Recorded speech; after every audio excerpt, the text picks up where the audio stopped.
It's Jon Stewart. Aaron Pierce is going to be in the new HBO Max DCU show. It's heating up.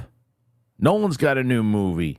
Billy Magnuson's going to talk to me about his show, The Franchise. This is a hell of an episode, guys. So thanks for joining us. Let's get to it.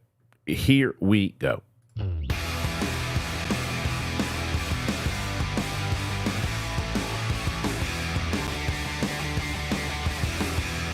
Thanks for joining us on the Kristian Harloff Show. This is our Wednesday episode, everybody. And man, oh man, what an episode to do. I was going to say I'm going to be by my lonesome, but it's not really true because Billy Magnuson, who is just a phenomenal actor, and he's so good in a lot of the stuff that he does, whether it's the Bond movies, whether it's the Roadhouse movie, Aladdin, and he's in a new show called The Franchise. And so if you haven't checked that show, especially for this audience, you guys would absolutely love it. And it is essentially, they're not going to say it, but it's Marvel. And it's how the Marvel decline and how it's shot and how studios get involved. And it's basically making a big budget superhero movie and the ridiculousness that comes with it. It's like Veep meets Entourage. It's got all that stuff. So I'm going to be talking to Billy. It's going to be a great conversation. You're going to like it. He's a great guy. But I didn't realize he was a Queens guy until I started talking to him. So that'll happen in a little bit. But before we get to any of it, man, there's some big news that dropped. And that, of course, is Lanterns, which has been heating up in general. You know, all that stuff that was going on with Josh Brolin and the conversation just was not going away about Lanterns. So it wasn't like one of these things where like, oh, yeah, they're just kind of looking around. They think that this is going to happen. Who knows next time we hear about it. It was like story after story after story. We kept getting more stuff about Lanterns. And then you hear like the team that's involved and what they want to do. They want a more gritty kind of true detective type show. And then the names started to fly in. Obviously, you get Kyle Chandler, who was not one of the names that was being floated, but then when I didn't see many people who were like, Kyle Chandler? What a terrible cast that is. Everybody's like, oh, that's for the kind of seasoned Hal Jordan. But then the question started to come. Who's going to be Jon Stewart? And there were a lot of different names. And I don't know if it was a coincidence, maybe it was, that Rebel Ridge came out when it did, because the second that movie hit on Netflix, then everybody started talking about Aaron Pierce. And everybody's like, whoa, did you see this movie? I still haven't had a chance to see it yet, but I hear great things. And I hear, really what you hear about it is how good he is. That's what everyone's been saying, is how good Aaron Pierce is. And I think that DC obviously caught wind of it. And this is the news from the Hollywood Reporter. Here it is. What is it? My video description is wrong, by the way. You got surname wrong. I don't know what that means. What does surname mean? I mean, I don't know what surname means, but what did I say? Pierce? I keep saying Pierce, and I don't have, well, there you go. I'll have to change that. Pierre. Thank you. There you go. So you guys corrected me. That's the beauty of doing live. I'll change it in a second. So yeah, I got you, Mike. I got you. Relax. Everybody relax. I got it. Aaron Pierre. And I was about to read it once I had my glasses off. So here we go. Here's the story itself. And that will be, I promise, the last time I get his name wrong, because you're not going to get this guy's name wrong for very long. Lanterns finds it's Jon Stewart with Aaron Pierre. So Kyle Chandler is already on the call sheet as Green Lantern hero Hal Jordan. Aaron Pierre, the star of Netflix's Rebel Ridge, has nabbed the plum part of Green Lantern Jon Stewart in DC Studios and HBO's much Bollywood series Lanterns. The casting caps one of the most scrutinized actor searches in some time. Not only is the show the first major TV endeavor from DC Studios heads James Gunn and Peter Safran, but the role of Stewart carries much significance as the fan-favorite comic book character is one of DC's first black superheroes. The intense casting process came down to Pierre and Stephen James, who was on the festival circuit with the drama The Piano Lesson and who starred in the 2016 Jesse Owens biopic Race. Both participated in screen tests, with the actors squaring off against the already cast Kyle Chandler on Thursday and Friday. Each actor had their boosters, but the final decision was made Tuesday. Pierre definitely brings heat to the show, as the actor has over the course of a few months gone to the top of casting lists. His leading turn in Jeremy Saulnier's Rebel Ridge debuted on Netflix on September 6th and was the #1 title worldwide on Netflix for 3 weeks in a row. The actor has already brushed with the comic book realm. He was once cast opposite Mahershala Ali in Marvel Studios' Blade, but the version of the long-delayed movie morphed, and he will not be involved going forward. He also appeared in M. Night Shyamalan's Old, an adaptation of a graphic novel. Lanterns is said to have a gritty, true detective vibe and follows Hal Jordan, a legend among the space police force known as the Green Lanterns, as he reluctantly mentors John Stewart, a younger Green Lantern. The two intergalactic cops get drawn into a dark, Earth-based mystery as they investigate a murder in the American heartland. Chandler, a TV veteran, thanks to acclaimed turns in Friday Night Lights and Bloodline, is set to star as Jordan. James Hawes, an established TV helmer who most recently directed a string of episodes of the Gary Oldman spy series Slow Horses, has been tapped to helm the first 2 episodes of the sci-fi cop series. Lanterns has a straight-to-series order at HBO and comes from high pedigreed creators Chris Mundy, Damon Lindelof, and Eisner Award-winning comic book writer Tom King are executive producing and writing, with Mundy showrunning what is planned as an 8-episode season. Hawes also joins the force as an executive producer. Writer Dennis O'Neil and artist Neil Adams introduced Stewart in the 1971 Green Lanterns, number 87, 12 years after Hal Jordan and the larger Green Lantern Corps mythos arrived on the scene. Pierre was recently seen leading the Nat Geo series Genius MLK-X, portraying civil rights leader Malcolm X, Garth Davis' 2023 sci-fi drama Foe, alongside Paul Mescal and Saoirse Ronan. Clement Virgo's brother and Barry Jenkins' award-winning limited series, The Underground Railroad. In December, Pierre takes on the titular role of Mufasa in Barry Jenkins' CG animated Lion King prequel for Disney. This is big casting, and it also shows kind of the meteoric rise of Aaron Pierre. This is absolutely a big move, not only for him, but I'll tell you, as I'm reading this, what comes into my mind is, this is how you do it.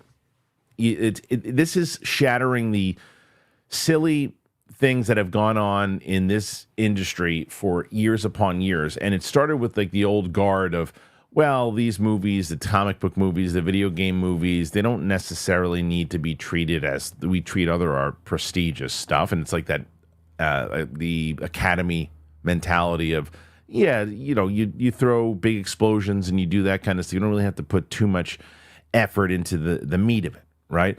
And I think once Marvel started to do certain things and started to bring more, quality, really quality directors, and you started to get more stuff on the DC side, and the seriousness of it. There's some movies that have bombed, and there's some movies that have they put it's still that old formula that I think people are tired with. But when you hear that they're actually putting the team that they have and the stuff, the people from Slow Horses and Lindelof and all these people, like they really are trying to put together a show that it doesn't matter if it's in the comic book realm. They want to put together a quality show. And this is what happens sometimes when, you look at some of the stuff that's happening on, whether it is Marvel, whether it is Star Wars, and it's just like, you guys can put more effort into it, and if you do, and you treat it the same way that, because you could easily have gotten a show like Game of Thrones that felt like a complete, CW version of it, and it just wasn't treated right, and it just, you're like, oh, I don't take this serious, I don't take anybody serious because it feels like a show. Like look what they kind of did with Willow, right? Like Willow could have been. People are like, oh, Willow was just an old 80s movie and nobody would have cared about it anyway. That's not true. The fantasy element, if it's treated the right way, anything, if you put the right story, the right acting, the right directing, the right music, can be surprising. It can be good. It's the matter of how you tell the story. It's not easy. So they're off to a great start. Not only are they putting together a great team, they're putting together a great cast. Because look at so far with, now, I am not as familiar with Aaron Pierre, but I can also notice that there's a reason why certain people pop for the wrong reasons, certain people pop for the right reasons.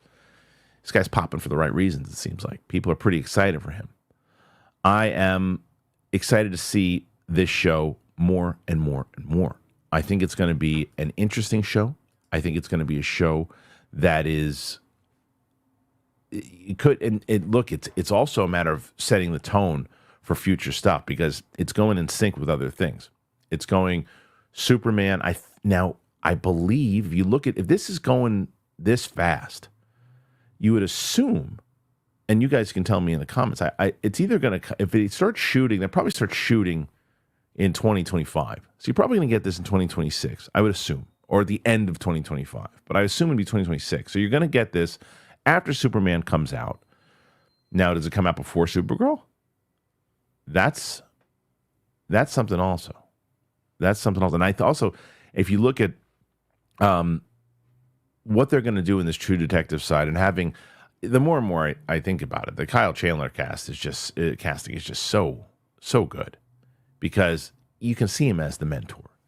I want to see him be a bit of a wise ass, as I think everybody else wants to see him be a little bit of a wise ass, but to see him be a mentor to this kid, and to see what they're going to do and to see as it carries on. And as you look, Aaron Pierre was also cast in Blade. That's not happening anymore. He was poised to do this, and he had a good relationship, obviously, with Disney, as he was just he's going to be in the Mufasa thing. So, yeah, people are really, really enjoying this, and this is how you get people on board with your project before they even really know anything about it. It's when I think that everybody who's watching this right now, anybody who is hearing this news, you're like, oh, well, they're actually taking time to try to find the right people for this. They're trying to find the right cast that fit the roles the right way. And this is a show that I'm interested in. They are trying to make this serious. They're putting, and this is where when we have one of our loyal viewers every day here is Derek Johnson, and he's a he's a skeptic on the DC stuff.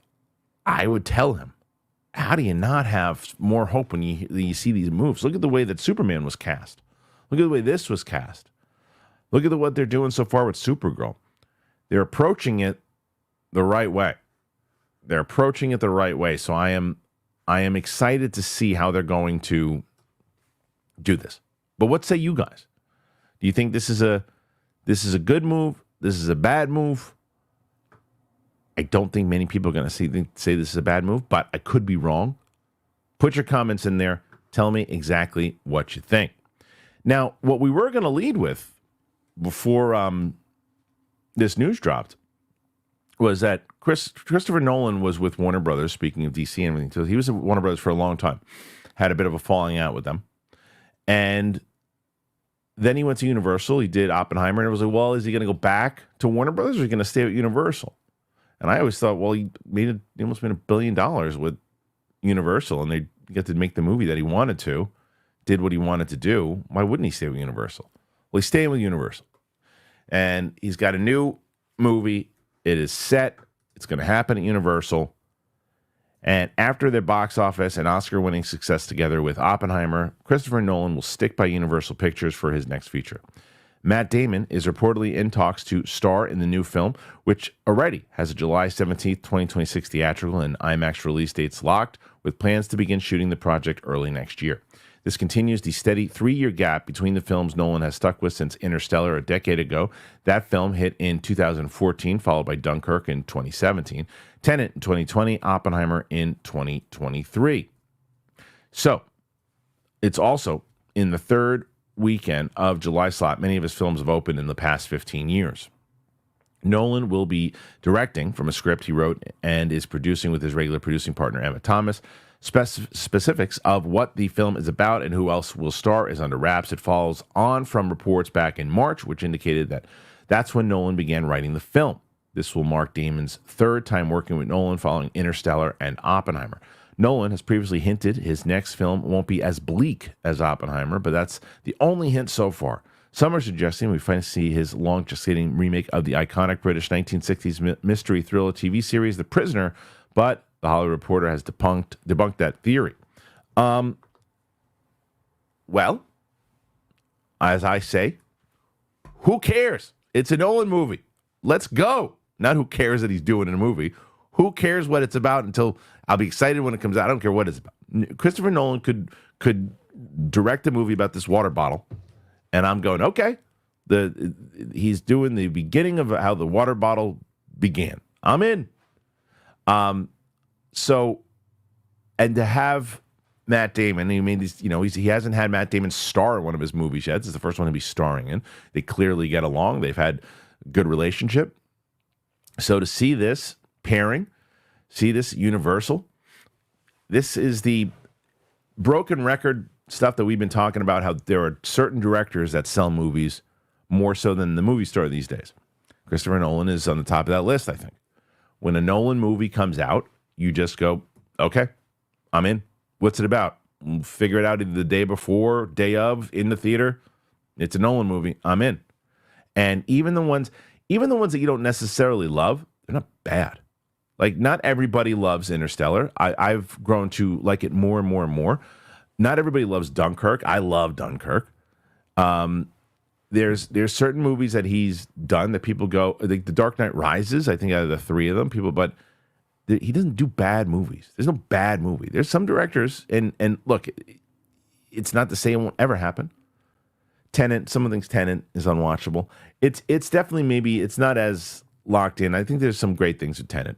I do. I didn't like it the first time. And this is not a thing that is great to say, but watch Tenet with subtitles, and it's a lot more enjoyable. But that's fair. People do say Tenet.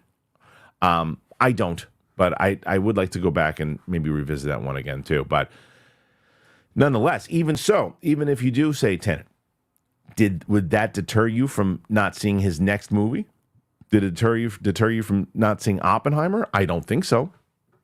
I would tell you that you say, okay, that one wasn't for me. But what's he doing next? I think that's exactly what is going to happen. I think most people are going to go, okay, sign me up. And to see what Matt Damon's going to do. I like when he plays with the time, space, and all those types of because he puts so much research into the stuff with dreams and Inception, the stuff with time and space and Interstellar.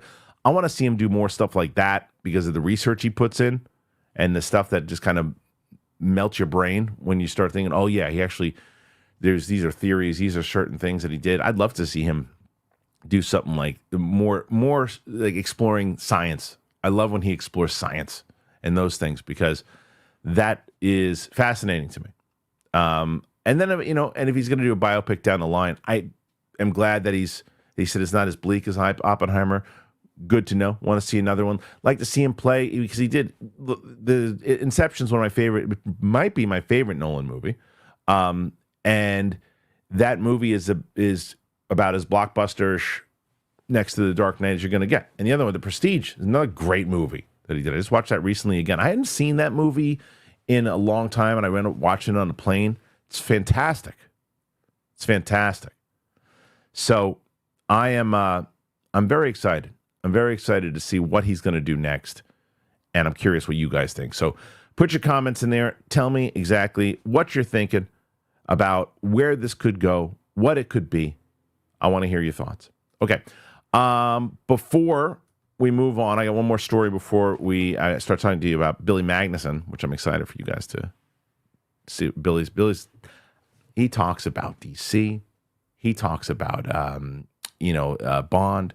He talks about this show, the franchise. I can't wait for you guys to check it out. But before we do that, I got to tell you about AG1, as I've been telling you about AG1 forever. Let me do that. Here it is. Let's talk AG1. I love AG1. I had it this morning. I love it. It helps you build a healthy morning routine. 60 seconds to get your daily dose of vitamins, minerals, pre- and probiotics, adaptogens, more. And I've been drinking it for, forever. You can't be part of this show if you haven't heard me talking about AG1. I'm going to give you a couple of fast facts about AG1 and how it supports your gut health.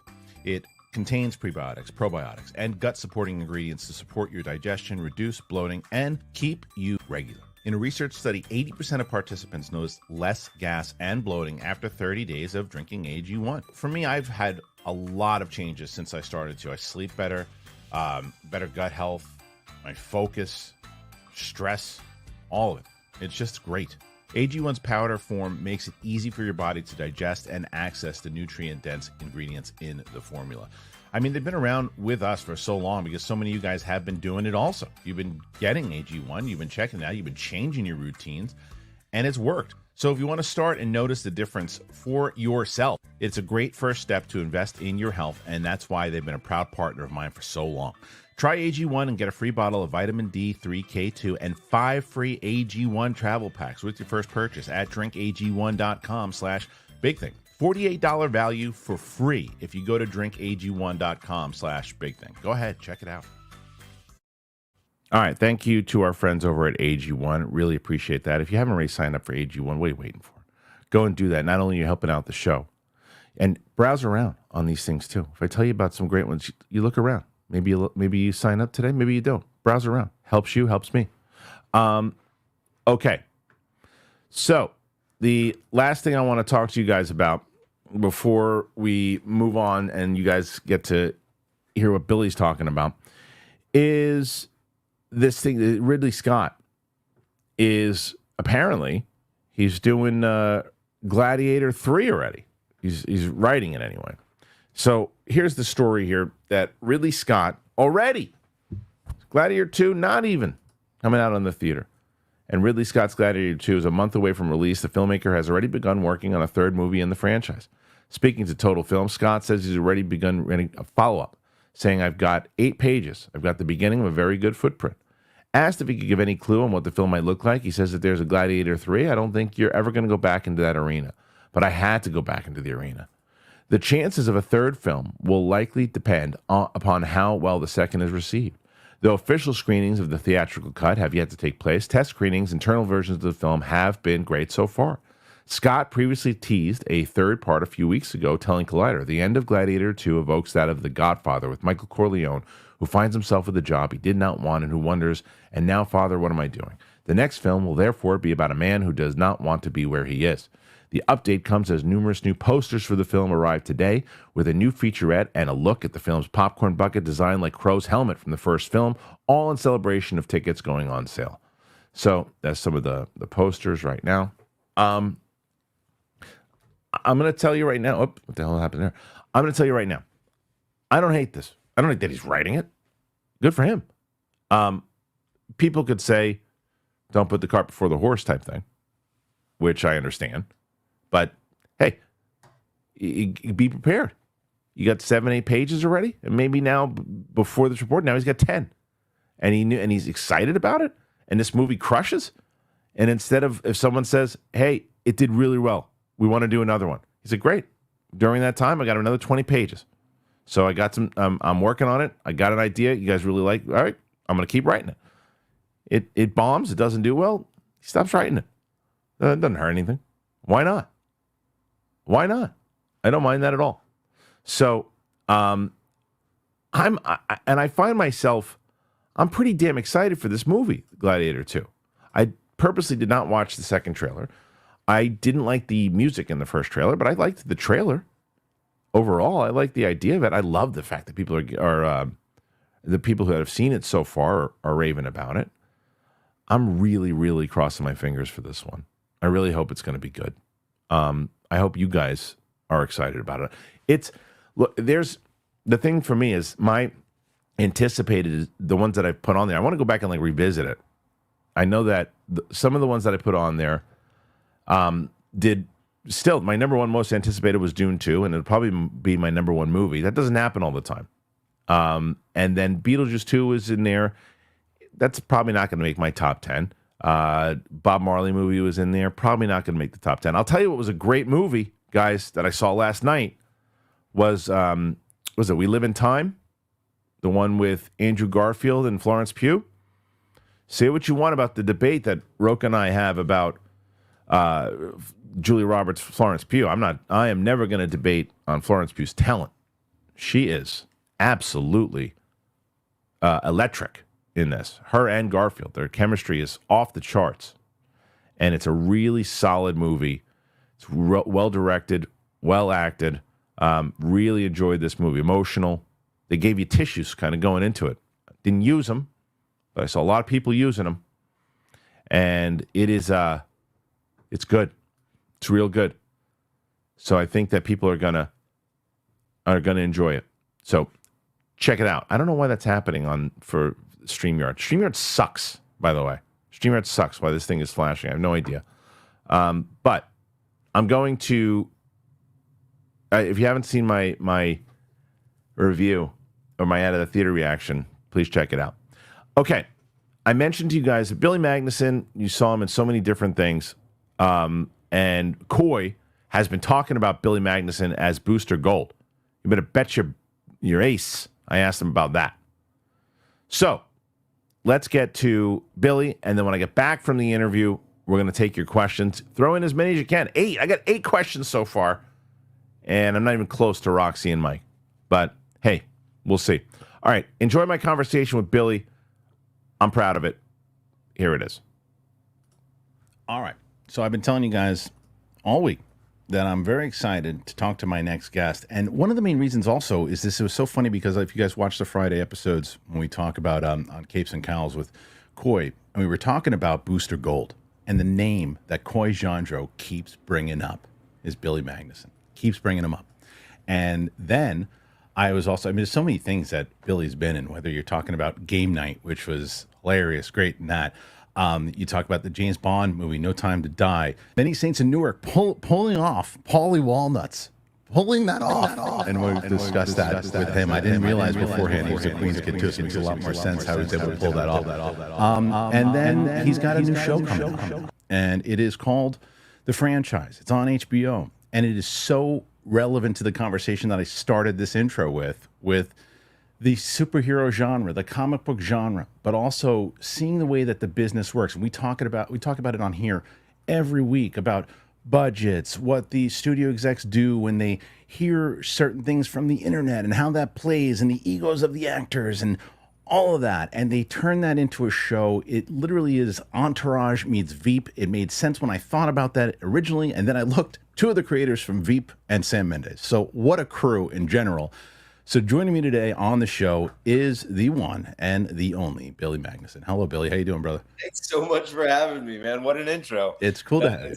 And I'm glad you're a Queens boy as well. I am. And we talked about it a little bit. You got the Mets hat on. And I didn't want to break your heart and tell you I was a Yankees fan, but I had to. It's okay. No one's perfect. So. Fair enough. And the people in this. What's your football team? Giants. I'm a Jets. Mets, Jets, baby. I know. Are you on the Rangers? I'm a Ranger guy. Okay, Yeah. Thank you. Rangers. Totally. Absolutely. 100%. So yeah, we'll get along on that at least. But I don't hate the Mets. I went to a Met game the other week. I had a great time. Much easier stadium, cleaner stadium. It's nice stadium. It's a smooth stadium. Yeah. And like taking the train there is just so much easier. Yeah. Easy. Right. Just jump right on. Yeah. I went into Bayside, took the stop, had a good time with some friends. So best Asian food, Flushing, man, Queens. Oh, dude, and the pizza is just out of control. I mean, I lived in LA for 25 years. I just moved back. Oh, really? How was that stint? Interesting. I mean, I met a lot of great people. I built my career out there, and then wanted to raise my family in a different place. I'm in Long Island now, so it's like we have a very. It's my wife. My wife is from Los Angeles, so we had she's born in Ithaca, but that doesn't really count.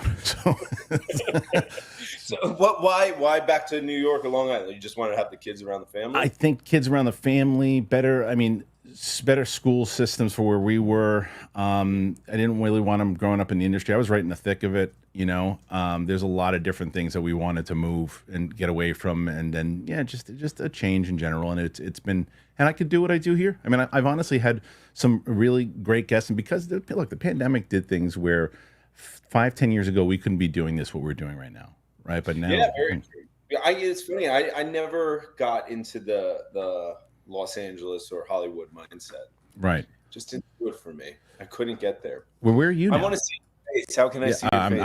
I'm changing it. Here you go. Oh, there you go. There you go. Where are you now? Are you in Georgia? I'm in Georgia at the moment. Place in Austin. I'm about to go back to New York. I'm doing a play up there. So I'm really excited. Talk to me about that, though. Talk to me about, because I noticed you lived in Queens until you were 10, then moved to Georgia, right? Was that some just like family job stuff? I was living in Woodhaven, Queens, and my second brother was born, and I think there was drive-by shootings happening in our neighborhood at the time. Yeah, and my parents were like, "I'm not raising kids here," and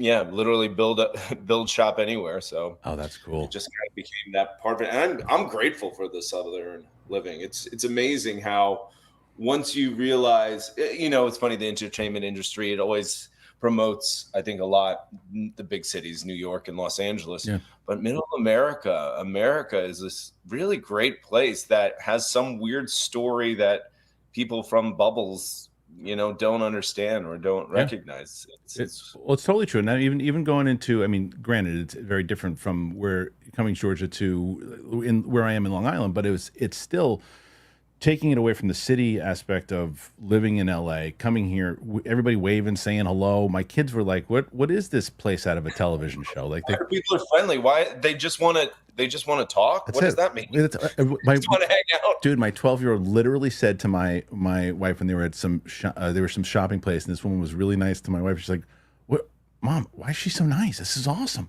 What are they trying to get? What are they trying to get? 100%. 100%.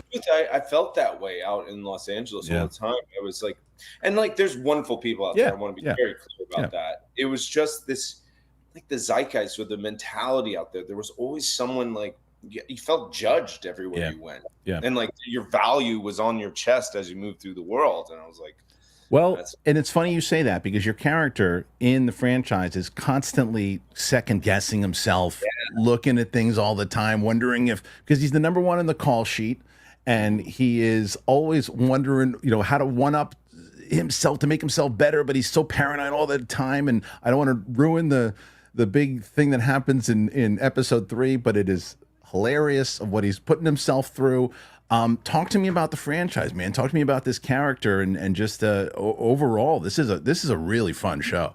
Yeah, it's funny. Well, first I want to say, like, I'm so glad there's a show about the true heroes of filmmaking or TV making or in the entertainment industry. It's the crew. Yeah, these people that show up before and after the quote unquote stars and all that stuff.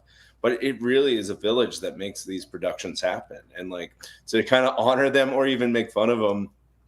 I think that's a great treat to do it. That's what the show's about. It's like The Office set on a film set, and these unique cast of characters that are just trying to do the best they can. My character specifically, Adam Randall, I think that's his last name, Randolph or something. We'll call him Tecto. We'll call him Tecto.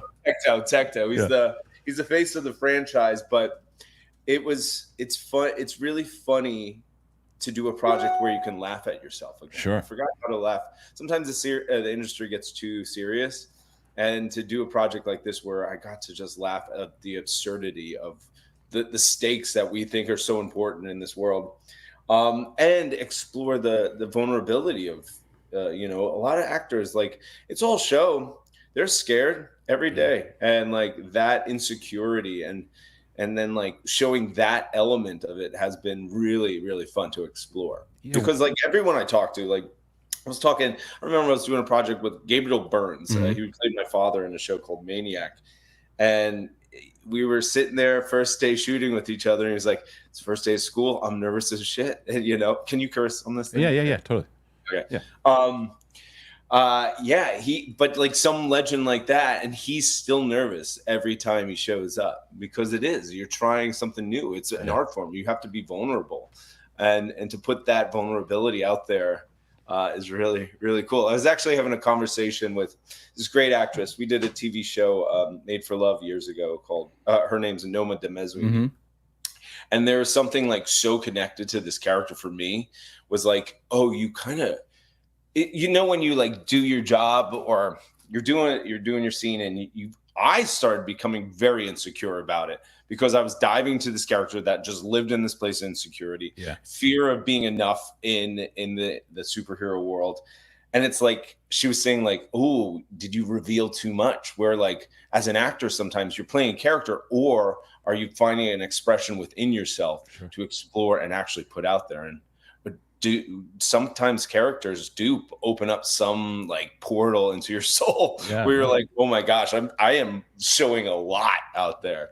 And it's funny. It's a funny show. Yeah, it's funny. Well, but I'm sure you have, because you as this character, you have to do exactly what you just said, to where you're getting to that place, and probably pulling things that you felt on being, because you've been on some big sets, dude, working with some really big actors, even like bouncing like to like Bridge of Spies. I can imagine like when you went to that and just working. Well, I'm working with Spielberg. That's not easy to just say. It's you're proud of it, but it's not easy. And you're working but again. This industry, I think people sometimes calculate their value as a human being with the job they do. That's instead true. of just being a human being, a good person. Right. But like showing up on that set, you're a hired gun. I'm just showing up doing my job. Yeah. Yes, it's awesome to be sitting around in a room with all these things and watching like the masters at their job. It's a gift. Yeah, you're nervous, but yeah, you're more grateful for I can only speak for myself. I'm grateful for these opportunities, and I just want to show up fully. The best thing you could do, which a lot of actors don't do, is just memorize your fucking lines. Yeah, and then just show up and be there. Yeah, and have fun. And I think a lot of people forget that it's about having fun. Well, that's what I love. That's exactly what you're doing in this show, right? Because it's taken all of that stuff where you are doing exactly what you said. There are some actors who aren't either, whether it's not learning the lines or not happy with what they're doing, and you have it's really like everything is like a fan that you hear if you're paying attention, like movie news and those things, like all the things that you hear are happening in this show right now. Literally everything, and it's pulled from like headlines, it's pulled from other things, and it also really tackles the idea, and even say as much with like the superhero fatigue side of it. Now you don't have to confirm or deny that the clear model of this is what's going on with Marvel and the MCU. It is clearly looking that way with certain things that happen inside of it, but it is the superhero fatigue side of it, taking things that you hear from the internet, and and you have a script, but you're not comfortable with it because you read something on Reddit, and how you have to play with that. So how much of that all ties in? Are you guys actually paying attention, or are the writers paying attention to that? Yes, even in the opening, the pilot, that thing that happens to my character and Richard's character. Mm-hmm. Yes, it really happened on. It was one of the superhero movies. Really? Yes, I don't know if I could reveal stuff, but like everything, even the absurd stuff, you're like, this can't be real. It's real. Like, why I say right away that I can probably say the stories probably coming in left and right on this show, because you got both Daniel Bruhl, Richard E. Grant, who are both in Marvel stuff. You got so cool. So are they telling stories about things that happen on those sets? Yeah, of course, for sure. Again, like, I love Richard E. Grant. He's hilarious. Hilarious. He and I are really doing a lot of stuff together. Same with Daniel. But like, his stories about doing Loki and being like, I'm finally a superhero, and they put me in a diaper. It's like, son of a bitch, I wanted muscles and like all this stuff, and he's in a diaper. But he is funny. That guy. He is talented, funny, kind, sweet. That's also one of the best parts of the show. Like, for me, what I find entertaining in television is going on a journey through a season with characters. You want to stay with it. You can make the biggest plot, whatever, boom, boom, boom. It could be, but I don't care about the characters. I don't care. I don't want to invest. I don't want to spend time with these people. And like with this show, I think the cast of characters that are there, you like them, even though they're like running around with their heads cut off. They really are endearing characters, even though they're all assholes. It's hard to do. That's hard to do. Because they set it up, because the anchor of the whole show is Hamish Patel, and what he's doing as the first AD. Yep, as the first AD, and what he's doing. If you don't like him, the show doesn't work. And you do like him, and he takes you through the chaos, because it starts right away. You just go right into the world. You just open up. You're right into it. You're like, oh, that's what this show is. It tells you immediately. So and so tell me a little bit about. Had you worked with him before? No, but I'm a fan. Like when he did Station 11, I love his work. Yeah. But then meeting him, he's even a better guy. You know, he's sweetheart, funny. Yeah. There's, you know, it's a good sign when you're like shooting a show and you can't make it through a scene because you're laughing too much. Yeah. That's I find that's a good indicator if things are moving in the right direction. 100%. What is it? I wrote there was a certain line or something that you said. Where the hell is it? Oh shoot, I wrote it down and I don't have it on me. But it was like there was something that you say at the very end that in the scene in the third episode that I was watching, and it's just it's the two of you guys bouncing back and forth with each other because he's got to manage these personalities, and I'm sure from the amount of personalities that you've worked with, whether it's side to side, you've probably seen a lot of this type of behavior on sets. Yeah, it's funny. As an actor, I definitely operate a different way. But now as a producer, I have a production company called Happy Bad Bungalow. Yep. Producing, yeah, you're working with a lot of egos and a lot of people. And when I say egos, and I'm not saying in a bad way, but personalities and like managing them and like communicating how each one wants to communicate. It's a full job. Yeah. And for Himesh to do that and pull that off in the show is really cool. He did. The line was fatten up livestock, by the way. That's what it was. So it's so funny. Sorry, just a quick. Yeah. So I played the superhero of the franchise of Tecto. Yep. That's the thing. And I remember preparing for it and like, oh God, I gotta get ready for the superhero. I'm playing the superhero, so I'm like, put 25 pounds on, working out right before we get to shoot. I show up to my costume fitting, and they're like, I couldn't fit in my costume. They're like, why'd you do this? I was like, I'm a superhero. They were like, no, we have muscle suit for you. You could just put that on. You didn't have to do anything. So now I'm like wearing this tight thing, cut to like me eating pizza the rest of the season. Yeah, you know? It worked though. It worked for. I mean, again, it's like it does really play into. As I mentioned, I'm glad that my instincts were on where I said this feels like Veep meets Entourage, and I look and to have that, and because it is that quick kind of back and forth, but it's not just goofy, because you can run into a problem where if it gets too goofy and like you said, you either don't like the people or you can't take it seriously because they don't feel like real people, then you lose people fast. But it actually feels like it's going on. Yeah, you want to be in love with the world. Yes. Like you want to be looking behind it. Yes, we are 100% not ripping, but you know, making a comment on what's happening in the zeitgeist now in the film world where superhero films kind of took over a lot, and the fatigue might be real or unreal. I don't know. You have your opinion. I want to know. Well, that is a very important conversation to continue on in this one, because it is part of the conversation in pop culture right now. And then you look at something, you're like, well, yeah, people are tired of it. And then Deadpool and Wolverine says otherwise, right? But it's an entertaining film, you know. That's right, and that's right. At the end of the day, that's all people want. They just want to be entertained. Like, take them on a journey. Like, I don't know. Actually, this is a deeper conversation. You really think about it. There is this like the '90s nostalgia of a film where you could take a simple story, and that was enough. And you were like, this is one character making a journey, and like you fall in love with it, and you're like, what is my human connection to that character? And it doesn't have to be anything big or grand. It's just like the extraordinary and the ordinary. And I think we forgot that. Yeah. We're just trying to throw plot, or big set pieces at things outside the superhero world. Yeah. But you know, that we've lost that innate connection of what it is to be a human through artists. Like I think of painting, music, all those things. Like you connect because it's someone's perspective and it's so specific. Yeah. And that's the gold, I think, with art. I agree.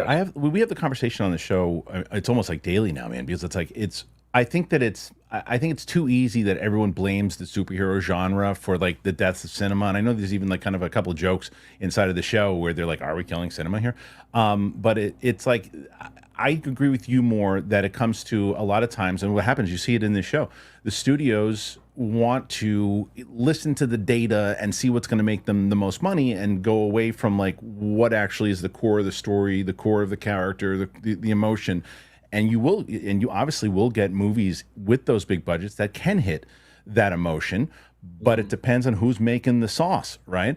And it does. Yeah. But also, do you not think, so I'll pose this to you, social media and fast track attention spans, like just that's why these spectacle movies work. I don't blame the superhero movie because they're just like flash, flash, flash, lights. Like, that's what happened. I think society has like lost its attention. 1,000%. And it also, the other side of it is streaming. Streaming has changed the game tremendously because the stuff that you see on streaming now, like some of these movies, like really kind of deep stories, whether they were independent films 10, 15 years ago that you'd have to like drive an hour away to go see, you can find them on TV, you can find them on HBO, you can find them at these places that they're making in general. And so that the theater experience is different today than it was 10, 15 years ago. People go now for the spectacle of it, and or you something really got to have a big word of mouth or lower budgets in order to make a profit on these things. That's absolutely true. It's funny, like those small independent theaters, we just can't compete to these big. I had a film, my production company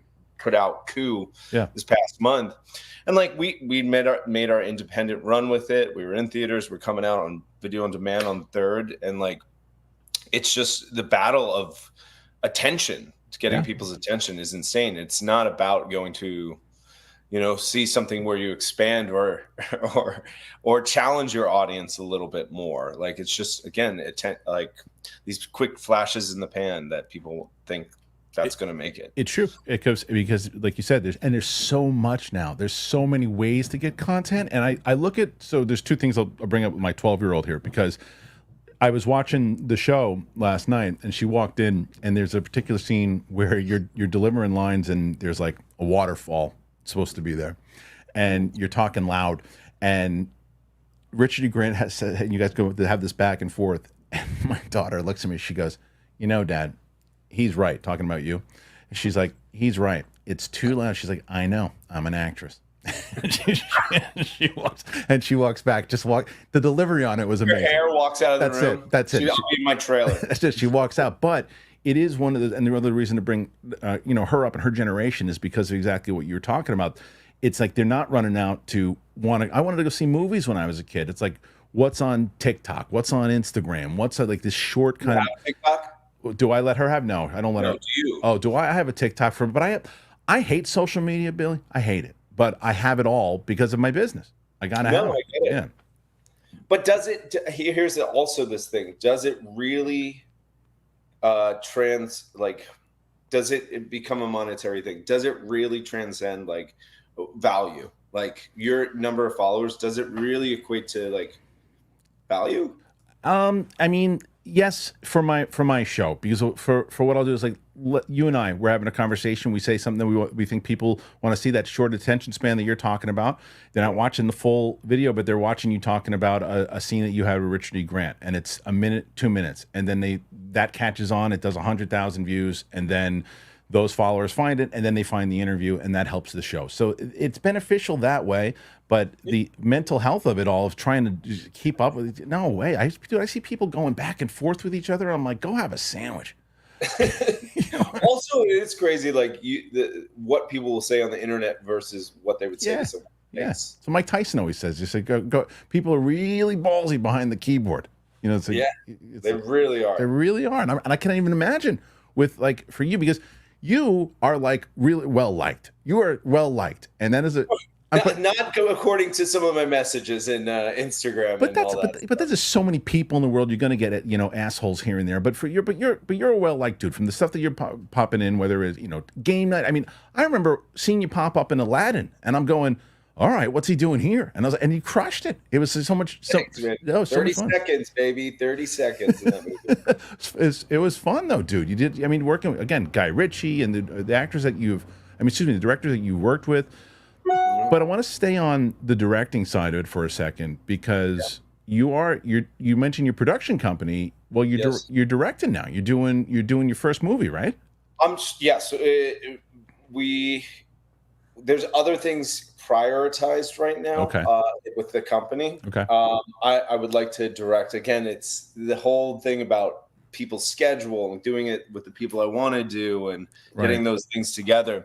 It's fun. It's fun building it. also like there are things I'm good at, and then there's things I'm horrible at. Okay. And what I love, especially through the production company, is like elevating the people that have the talent that I don't have. Okay. Being, I'll bridge the gap and get you in, and like, let's support you. That's all I want to do. Because I've felt, in my 20s and the early 30s that like I started becoming very selfish with this career. It's like you're always about yourself. You're always, and you're alone. You're traveling alone. Yeah, you're going around the world, but you're alone. Yeah. And I got tired of it, and I was like, why not just support people and like help embrace a community? Like, that's more important to me. I want to be going home after work and celebrating with the people that I did, not just being hired, doing a job, and then going home and sitting in a hotel room being like, what do I do with myself? Adds value. Adds tons of value. Yeah. It's like, again, like, what is it?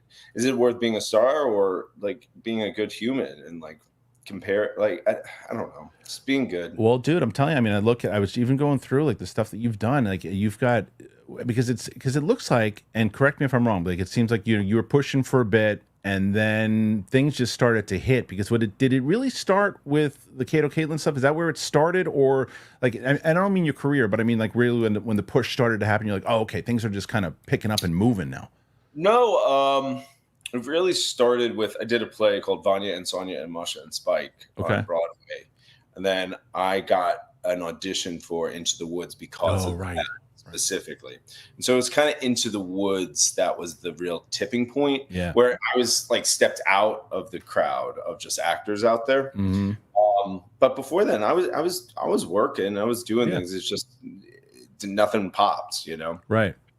But I couldn't be more grateful for that opportunity in Into the Woods. It's funny, like just talking with you now, like I always gravitate towards weird shit.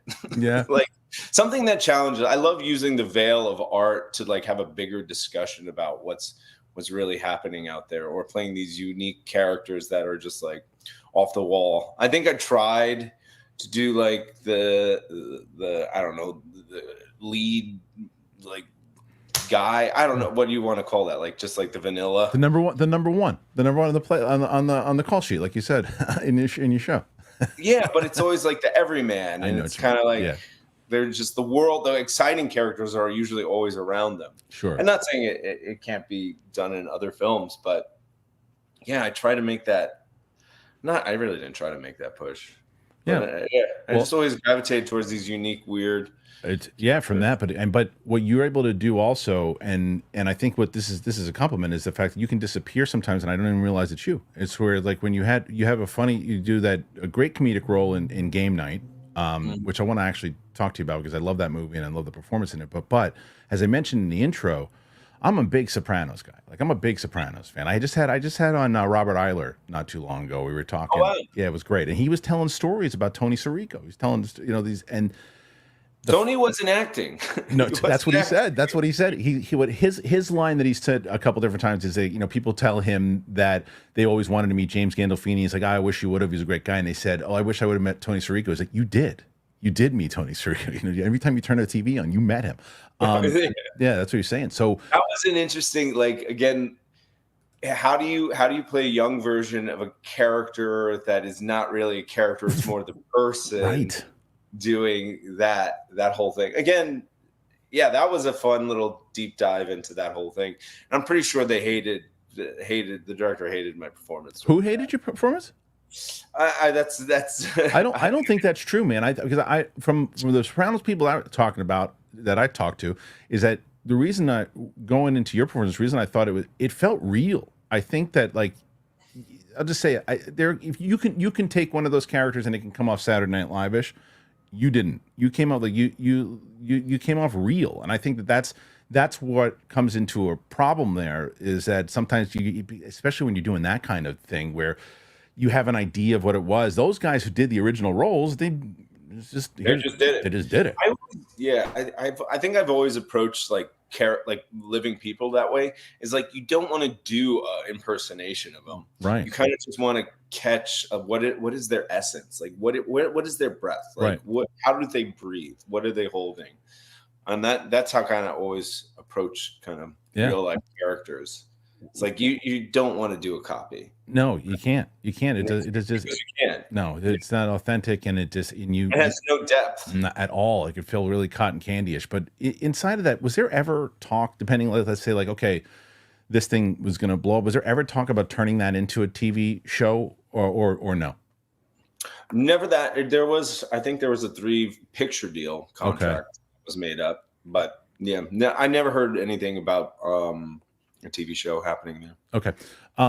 Again, going back to my intro, as I said, and tying it back into the franchise, where you're working in the Warner Brothers system here, you are dealing with the superhero franchise and looking at the way that it's having a hold on the film industry in general, but right in that same area is James Gunn and DC. So my co-host on Fridays is a guy named Coy Jandro. I don't know if you know him, but he's a big fan of yours. And when we were going through Booster Gold and talking about it, he brings you up as the #1 choice every time. Yeah, that's funny. I've been aware of Booster probably at the beginning of the whole superhero movement.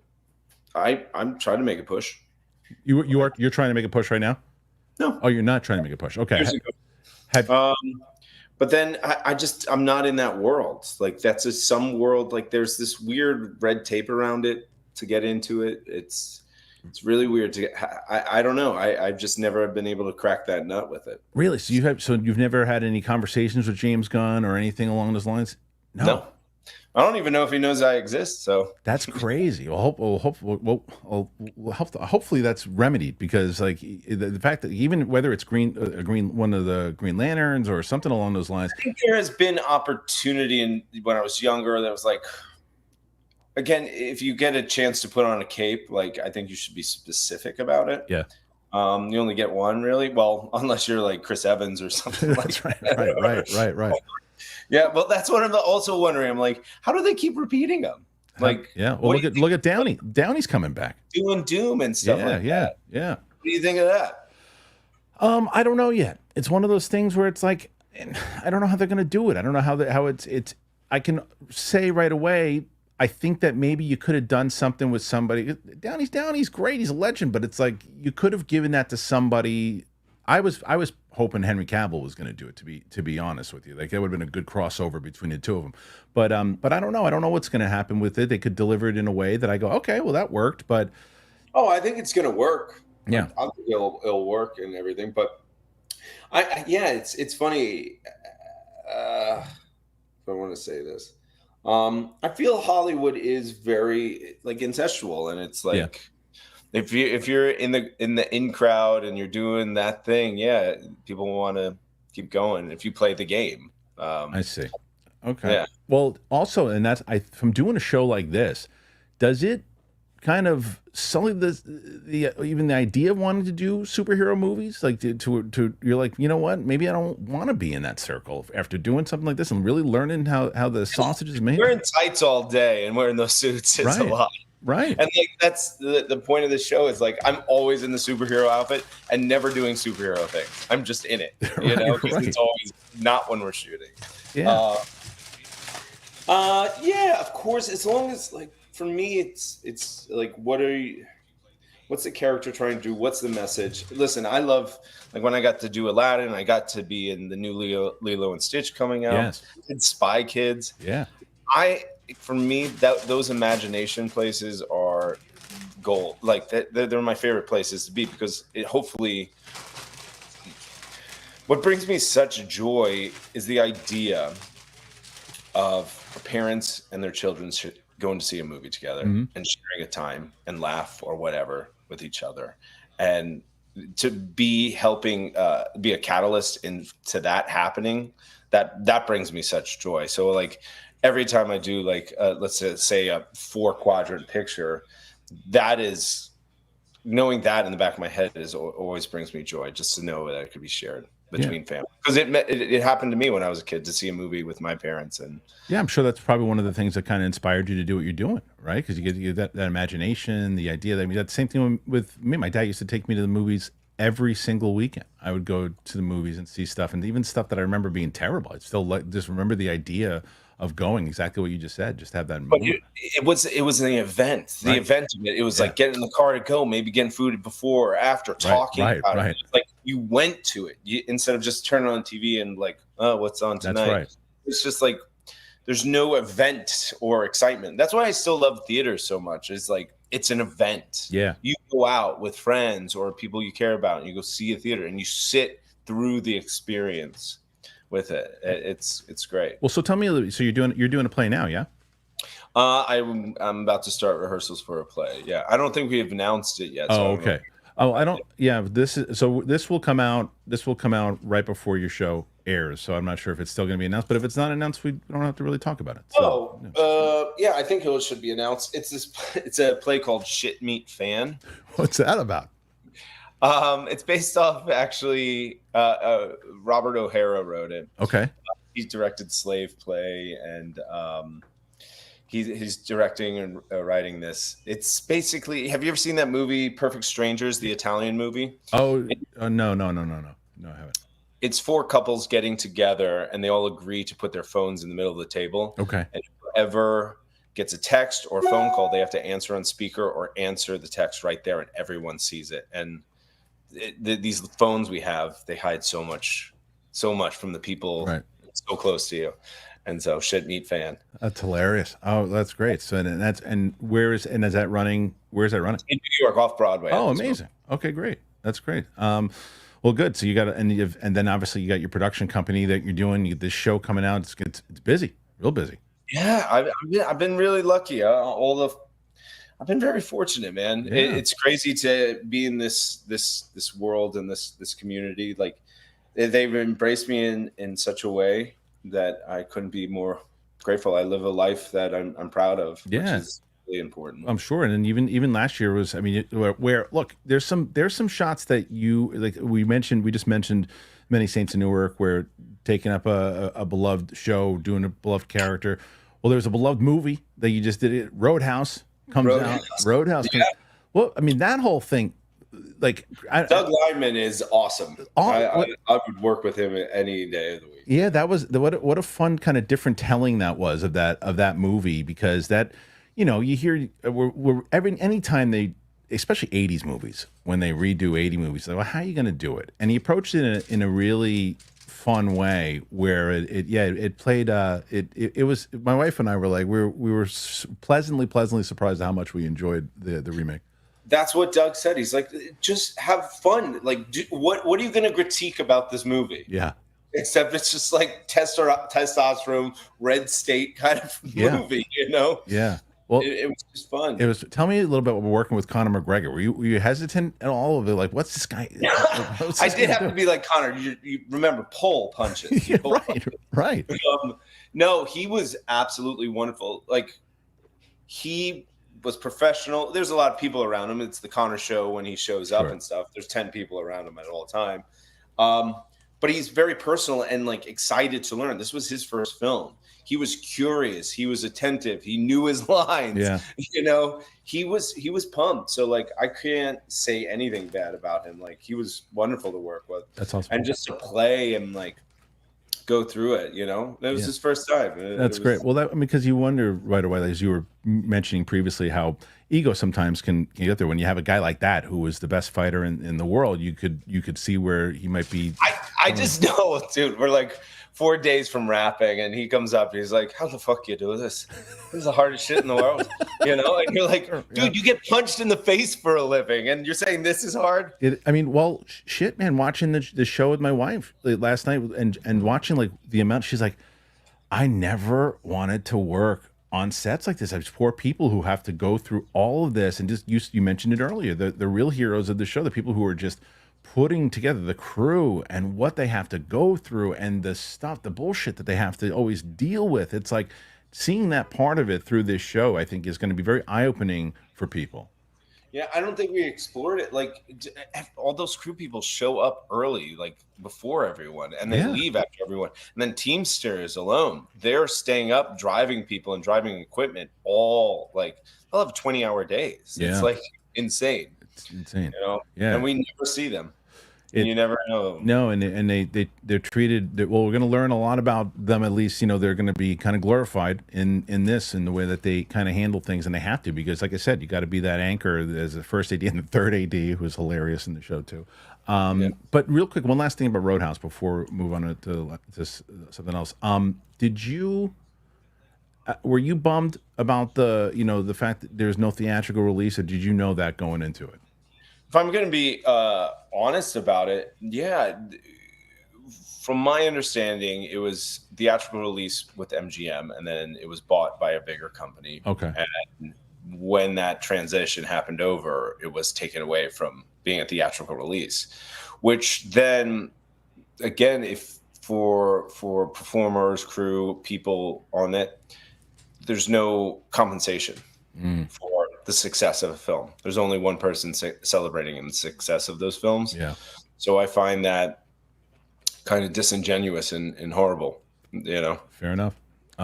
Thank you for sharing that opinion. I appreciate it very much. It kind of happened to the music industry as well. Like, there was a time when I went and bought an album or like a CD or cassette, and like it went to the musician. It went to the people actually creating the art. Now, with the streaming service, it's, they get a 0.000001 of like every song ever played. And it's all tours really how the musicians are making their money, right? Yeah, but do you think like Nirvana back in the day was able to do that? Right. Yeah. I don't think that like they would have never existed. No, it's true. It's true. I mean, you talk about an industry that's changed. I mean, because you're a musician as well. And I dabbled. I played in a band in my 20s. Yeah, that was a wild time. I'm sure it was. What's some? Give me a crazy story. What's one when you say it's wild time? What is as far as like, because what is that? Was that going to be a focus, or was it always acting? But maybe no. Music? It was really Reserved for Randy was this great, just like 8-year stint in my life in my 20s. Like we played from London to Los Angeles. We toured as much as we could. It made money on its own. Like it paid for itself, but we never like made money. But like there were nights in New York City, we sell out Bowery Ballroom and then like have to like get the U-Haul van and throw all our stuff into the van. We threw like 20 people from the concert in the van as well and driving around Manhattan. That's awesome. Being like, where's the after party? And that's a real musician. That's a real musician. That was real musician 100%. Yeah, it was wild. Like, and to be in a band is like you are the orchestrator or the conductor of the night for everyone in the audience. Yeah. So you are leading the charge in what the night's going to be. Right. And Reserved for Randy, we always called ourselves Ruckus. We were just a ruckus band, and we would get everyone involved, and we want the building shaking. It was that kind of vibe for us. That's fun, man. Yeah, I mean, like again, and just so looking at what, and also there was, I think we have 8 marriages from our concerts. We did this thing, like before one song, we always did, if like in church, it would remind me of church. If you don't know someone around you right now, here's your moment. And introduce yourself. Oh, that's cool. And so it was like a pause, and it was like we're a community here, and like we had 8 marriages from that. Really?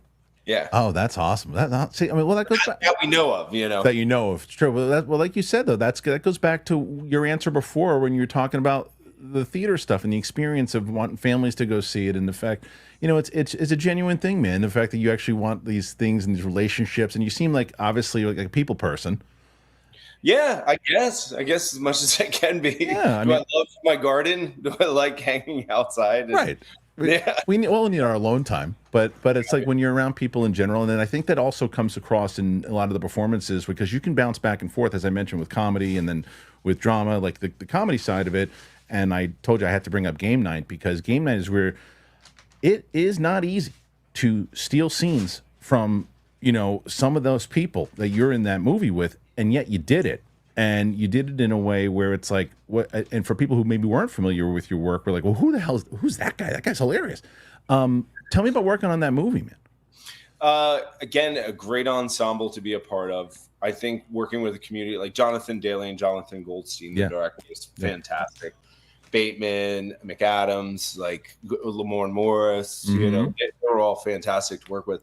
But you're working with people where they weren't selfish. They constantly like, let's share it. Like we only are as good as everyone around us. So if we elevate it for everyone, you know, it could always grow. And so I've had the opportunity, and I hope to continue this way, is to work with artists that continually want the project to be good, not just themselves. Right.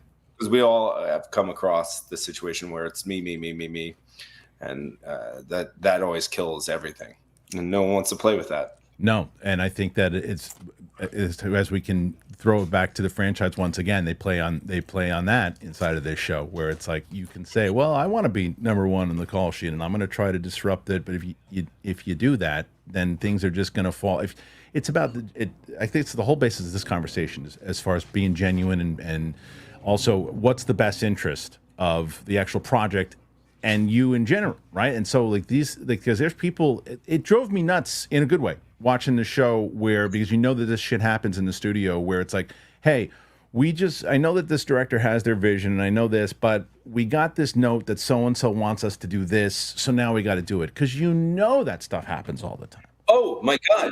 Having a production company, getting a note that is just a note that has no affiliation with the story or whatever. They're just like, we don't want to lose our job. There was a great thing that, what's his name was talking about? I think Vince Vaughn brought it up. There was just like this people that, I don't want to say all of them are, they take kind of IP and they're like, they can point to it and be like, no, this is the algorithm told me to do this. So I did this. You can't fire me. No, we forgot that the whole thing is human connection. That is what art is. It's a reflection of life, not a computer algorithm or like checking boxes. It drives me crazy. I worked for Joe Silver for about 3 years. I worked in the Warner Brothers system, and I saw all that stuff, and I was there when we almost got, like, I brought in He-Man. I thought He-Man the Masters of the Universe, and watching what studio executives were doing, I thought it should have been Lord of the Rings meets Star Wars. That was my whole thing. My whole pitch was it should be. And watching what they were doing, and the studio exec who didn't get it at first, but now that we did it, talking, showing other people, the investors, oh, this is Balernia instead of Eternia, and going through, and just like, I'm out. I went back into stand-up comedy, left this whole thing in general because I was like, I just can't, the meddling around it, and you see it in this show. It's like, it's for people who don't understand the business, what's happening in the franchise is legit what happens in this business, and we talk about it in the show all the time. Yeah, it's if people want to feel a part of it, which you can be. And sometimes the best note is saying, keep going. Do your thing. Like, do your thing. Trust. But that's the problem that I've found a lot of times. You have people that are not creatives making decisions, and you're going like, the character would never do that. Right. The character would never do that. Why does that exist? You know, Hamesh and the stick, the stick thing. Right. And he's like, that makes no sense. Like, you can't add. No, it's frustrating, but I know. I don't know, man. It's all those dollars. It's all those dollars, man. And everybody thinks that they want to be the one that makes the decision. Like, oh, I came up with that, but if it doesn't succeed, they're like, it's that person's fault. And they say that as much in the show. They're like, oh no, don't worry. If it doesn't go right, we'll have your back. Like, no, you won't. No, you will not have your back at all. They won't at all. And now again, switching from then comedy to a show that I felt was super underrated, and I talked about this show on my show all the time, was The Offer. I love that show. My wife and I watched it religiously. We loved that show. And talk about another role not easy to play. Robert Redford. I mean, come on. So tell me about, how do you approach playing Robert Redford? I have no clue. I have no clue. Again, zeitgeist situation. Like, what is the essence of this guy? Yeah. Like, do a little research on how he goes around. I did not get to meet him. Okay. Again, I was just a hired gun on that show. It was this. There's insider trading within studio systems where they're like, "Hey, do me a favor and just be on the show real fast." Yeah. And so I did, and sometimes they don't pay back when they do things. So yeah, it was great playing Robert Redford. Okay. Fair enough. And then jumping back again to the franchise, there's something I saw at the end of the episodes that I wanted to ask you because it feels like it, but I might be wrong. Is there a lot of improv going on in those post-credit scenes? No. No. Well, mixture. It's scripted. There's a great, John Brown is fantastic, and his whole writing crew there is wonderful. And so, again, you just with comedy, you have to have the freedom to feel spontaneous, but also like you have a direction. Yeah. So yes, there is scripting that's happening, but also there is playing around. There's freedom there. Okay. Last question I got for you before I let you go here is that I was, you've been part of these big movies, you've been part of these franchises. Now you were part of James Bond, and you're part of the last Daniel Craig one. That movie, you talk about nobody knew if it was going to happen or not. He was done with Bond. He is done. He's not done. He's coming back. And then he finally does, and then you get this role. Were you a big Bond kid kind of growing up, or not really? Not really. Not really. No, I was actually a Mission Impossible guy. Okay. I think it's because of the American version of it. Like Bond, of course I knew what Bond was and the whole thing. Honestly, the way I got that project was through the director, Cary Fukunaga. We did a show called Maniac and just got along. We understood kind of we had the same taste in things. And so he was like, hey, I got a role for you. Would you be interested in doing it? And I was like, fuck yes. Yeah, right. Or was it that it came out that he was doing it, and I texted him. I was like, put me in fucking Bond. That's funny. Yeah. But he's I really like working with that guy. I think he's just a visionary. Yeah. Have you ever seen Sin Nombre? Have you ever seen that movie? No. Pretty awesome. Oh man, I'll check it out. Sin Nombre. Okay. Sin Nombre. Okay. And you're it's a Mexican film on a train, and it's just this epic story. And who's this Spanish director? Whatever. Cut to it's this half Norwegian, half Japanese guy making these movies. He's awesome. Yeah. So you had a pretty good experience then, obviously working on that one. Yeah, it's funny showing up to such a big production. It was 8 months we were doing that film, and I remember when it was very similar to my first time showing up to Into the Woods. So you arrive to this set and you're going into this hangar where they're shooting the scene. Yeah. And I walk into this hangar and Into the Woods, and there's a full forest that's 2 hangars full, and trees, everything, leaves. You realize every tree has a leaf. Someone had to go in and staple every leaf onto that tree, and it's hangars full of trees. So showing up to Bond was the same thing. These set pieces that are just massive. Yeah. And that whole scene that was with Ana de Armas, that was a built set, that whole town. Wow. Yeah, you're like, gosh, how art.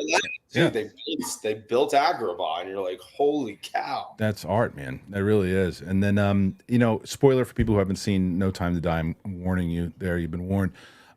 Did you know? Kind of go, or they keep it up as far as in the script. I don't know how much of the script did you say. Did you know they were going to kill off Bond? And when you did figure it out, did you say, "Holy shit, they're going to kill off Bond"? Yeah, of course. Yeah, of course. Okay. Yeah, you do get to read it if you're in the movie. Well, no, but sometimes they hide that kind of shit. Why Why do you think they do that?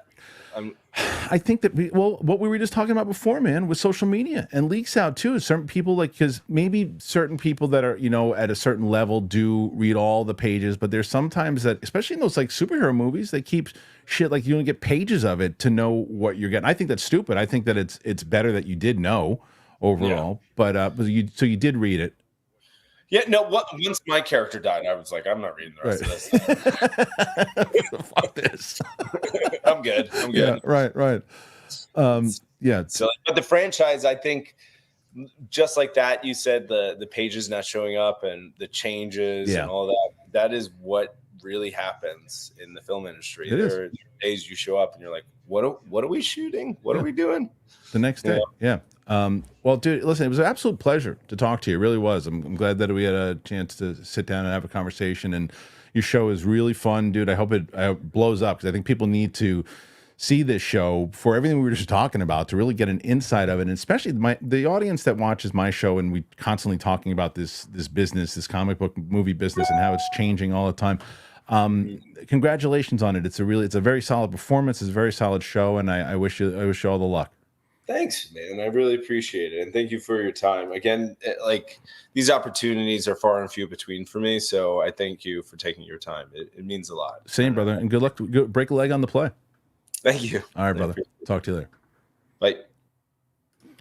All right, guys, let me tell you about Built. See you in the comments section talking about all of our wonderful sponsors. Well, would you forget about Built? Come on, man. Listen up, renters. Ever feel like you're stuck in this loop of rent payments? If you do, you're just watching the money. It's going away, vanishing into thin air. It's time to turn that rent game around and start earning some serious rewards, and that is where Built Rewards comes in. Built is breaking ground as a neighborhood rewards program and hooks you up with points on your rent. Every month you pay your rent, you watch the Built points roll in. You can use your points to jet off on a dream vacation. You can put points towards a flight or a hotel stay with 500 plus airlines and 700,000 plus hotels and properties. Use your points to book fitness studio classes, redeem them towards a future rent payment. They're designed to meet your lifestyle. So you earn points by paying rent right now. But you got to go to joinbuilt.com/big thing. That's joinbilt.com/big thing. Make sure to use our URL, by the way, so they know that we sent you. You got to go to joinbuilt.com/big thing. Start earning points with your rent payments today. And now, back again. I'm going to tell you guys about, you guessed it, Tushy. That's right, guys. Tushy. You guys know Tushy. You love Tushy. Who's getting the bidets? You got to get yourself a bidet. And if you haven't done it, you're living in the past. Tushy. What I love about it, and I've had it for such a long time now, what's so good about it is that, I don't know, I think a lot of the times you're just tearing your rear end apart with the really bad toilet paper. Because if you're going in as a skid mark again for Halloween, then sure, do that. But wipe the slate clean by backing off toilet paper and embracing fresh stream of water from Tushy Bidet. That's right. Tushy Bidet attachments get you 2 times cleaner in half the time with none of the scary chemicals or gross reality of wiping. Because it easily attaches to your existing toilet without the need for additional plumbing or electricity. Installation is simple, and it takes less time than it does for you to take a dump. I promise. Just under 10 minutes. Toilet paper only smears your poop around. Tushy Bidet, it's got a nozzle adjuster. You get precisely clean every time. So every Hello Tushy Bidet, if you didn't know this, it comes with a 30-day hassle-free return and a 12-month warranty. So ditch the toilet paper. Get rid of it. And finally feel shower fresh with Hello Tushy. For a limited time, our listeners get 10% off their first bidet order when you use the code BIGTHING. Got to use it at checkout. 10% off your first bidet order. HelloTushy.com. Use that code BIGTHING. All right. Hey, man. Thank you for joining us. Thanks for Billy. I'm glad. There are a lot of people. Calvin, what's going on with you today, man? Calvin's like one of our loyal guys. Calvin was pissed off today. I don't know what the hell's going on with poor Calvin. Love Calvin. Calvin was pissed.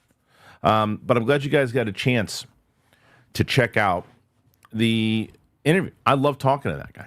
Loved talking to Billy Magnuson. And it's funny because I saw Ed Haskell in the comment section say, tweet this out to James Gunn. Ready planning on it, man. Ready planning on it. So there is a lot that I think that he talked about. That was so, I love talking to people like that, man. First of all, he's just you can tell, you could have a beer with that guy and you never realize, that's what it felt like, to be honest. It didn't even feel like I was really interviewing him. I felt like it was just, if I could talk to somebody for an hour, what would I ask them about their career? Like, that's all the stuff that I wanted to talk to him. I was like, hey, yeah, what was it like working on that thing? That must be fun. And I'm doing the same. I'm actually today, which will probably air next week, I'm having Mark Paul Gosselaar on the show. And you bet your ass I'm going to talk to him about some Saved by the Bell stuff. But he's got a new show. Well, I guess it's season 2 now. Found on NBC. I'll be talking to him about that. But if you didn't see the franchise yet, I wonder what you're waiting for. It's a really good show. I always like that. I always like when I need to watch something and because I'm interviewing somebody, and then it's like, yeah, please don't be bad. Please don't be bad. And I was cracking up the whole time I was watching it. Okay. So here's how this is going to work. It's always weird. It's like anytime I do a show by myself, not a lot of questions. And it's also probably because I had the interview going too, but you guys don't really, I guess when I have co-hosts on, that's when you want to ask the questions, and that's fine. But we do have 8. And I bet you most of them from Derek the Great. And he started with this. Derek the Great. What happened though again? No, that's what I don't understand. That's what I don't understand. See, because hold on a second. Yeah, all right. Well, then that's the first one I came in. I want to make sure I don't lose these because it was I lost one of them, and that happened the other day, so I want to make sure that doesn't happen. Buster Barnes, sorry to do this to you, Kristian, but they cooked with this casting, and we are eating good. Him next to Corn Sweat will feed families, I hope. Look, man, people are excited about this casting, and I'm excited for it too. It makes me want to watch Rebel Ridge even more now, though. I'll tell you that. Derek the Great. Hell yeah, this is a casting I'm on 100% hyped for. This is my benchmark for the new DC. They get the story right. I know they're on good track. The heat he got from Rebel Ridge is well-deserved. That's what everybody says. Nobody says, even if people said the movie was okay, everybody said that he was great. Armada. I'm currently in the middle of Milton myself, sending thoughts and prayers to the many who are in it too. I'm so sorry. I was getting myself a treat before, and when I saw the news again, a lot of my family is there. My dad, thank God, he got out in time, but a lot of people can't. Like, there are a lot of people who are sticking around. So please stay safe. Please stay safe. I know that's easier said than done, but very scary right now. I'm hoping it's one of these things that it's like, oh yeah, it was really hyped up in the news, and then it just wasn't as bad as they thought it was going to be. Derek. Someone said I donate too much. Well, guess what? I'm going to keep donating because Kristian and everyone who comes on here working their ass off and having a good time giving us great content. I respect that.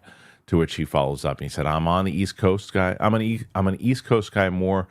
You talk crap more. I love it. In fact, I'll just keep donating more to spite you. Haha. Keep doing what you do, Kristian. Love the show. That's Derek, you have been an absolute all-star since we started doing this live show, man. It's like, you're as much of a character on the show as anybody else is on this show. Everybody rightfully should know your name. And I really appreciate everything that you've done for the show. It's very kind, and you're a very, very nice guy, very generous guy, and it's appreciated. Armada, is this We Live in Time movie kind of a Nicholas Sparks type? No, not really. It's got it's a romantic drama. There's no doubt about it, but it's essentially the relationship between Garfield and Florence Pugh, and you see how their relationship started, where they went, they kind of explore her career, they explore where he came from, and then how they got together, but they don't do it in linear. It's like it is there. You could spend a moment in it when they're already established, and then you can spend a moment a couple minutes later before they met, and it's like the way it all pieces together is very well done. But it relies on the strength of their relationship, their performance, their chemistry, and it delivers. And there's just some real emotion that's involved in it. I don't want to talk about the plot details too much because I feel like I can give stuff away once you start doing that. But it's a really good movie, really is. Mike Joyce, if you don't mind me asking, why do you prefer Super Chat instead of Streamlabs? Doesn't YouTube take more percentage of your money than Streamlabs does? Yes, so yes, they do. But you got to remember, when I decided I was going to do for this, I didn't want to do a separate thing where it just goes to the PayPal and it turns into a telethon thing and all that. I really wanted to turn this portion of the show into a portion where you guys can ask anything you want, and it's just conducive right to the chat. It comes up, I can maneuver it, and it's not like just two different things happening at the same time. And it's right here. It's more convenient for you guys too. And I figured, like I said, the first hour is about us doing our stories.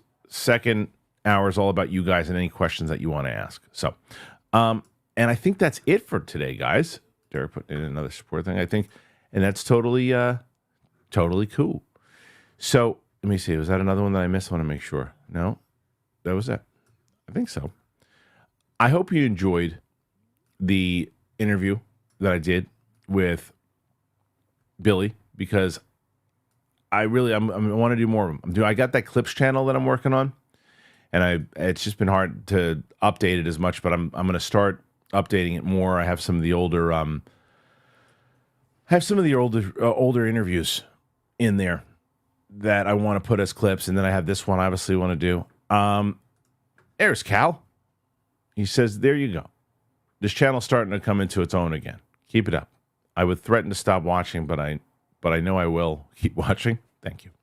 Get Ken on. I'd love to have Ken on. Ken's a tricky character to get on these days. Tell Ken, but he's working a lot too, so I'd like to. Yeah, I got it. I just got Cal's. But thank you, Cal. I know, that's why I said I just saw you in there, but you stuck around the whole time and you were watching. But yeah, it's you're been around forever, man. And so super. There's another one past Cal. Did I miss? Hold on, let me make sure. Make sure I got everybody. So I got 1, 2, 3, 4, 5, 6, 7, 8, 9. No, I got everybody. Is that the one? Maybe you guys are back time. Where is it? Where's the other one? But I have that one. I thought, no, I got everybody's. Okay. Anyway, yeah, so check out the franchise. And again, thank you so much for everybody who joined us here today. Thank you to Billy. Thank you to all you guys. Thank you to anybody who threw in a super chat, anybody who threw in a live chat, anybody who got one of our wonderful sponsors. Because I saw you breaking balls talking about the sponsors in the chat, and that's fine. But your ass has better gotten at least one of those. See you throwing around doing your little jokes. Make sure that one of your little jokes goes to one of those sponsors. Do little clever quips. I don't think I see them. That's right. So, Kate Herbert was my chat that got lost. I added it in the chat. Where was it? So let me find Cade. Where are you, Cade? I don't know. So it's a Halloween movie just as much as the Santa Claus is a Chicago movie. What's that? I'm not sure which one you're talking about, Cade. Oh, here it is. He was responding to something from a previous EP. Nightmare Before Christmas is not a Halloween movie. It's a Christmas movie. He's from Halloween. He discovers the meaning of Christmas. And then he says, so it's a Halloween movie just as much as the Santa Claus is a Chicago movie. Fair enough. I don't know a lot of the context, but I buy it. Okay. Tell you something cool. I have been. I've told you. I get a lot of stuff, Cal. You're just breaking. Cal, you're in a mood today. And because even if something really great came in right now, you're looking for some shit. But I respect it. Tons of stuff. And like today. Kidding me? Built's wonderful. AG1 wonderful. Bidet's wonderful. And that's what I said to Roxy. It's not a matter of behaving. It's just a matter I can tell you looking for some shit. I've been there. I do that too. I mean, come on. What's the deal with getting upset? Who's cruising for a bruising? Thank you, guys. This is a fun show today. I'm excited for tomorrow because you got Brett Sheridan and Steph on tomorrow. Who knows what craziness is going to ensue there. Can they beat the 82 that right now Roxy and Mike hold? Roxy and Mike took out Roca. But can Brett and Steph pull off a miracle? Winston and Coy have a shot, but I don't know. The miracle is going to be if I ever do it by myself. I couldn't even do it on my birthday, I don't think. All right. I'm out of here. You guys are the best. Thank you so much for everything that you do consistently on this show. I really appreciate it. See you on the flip side. Peace.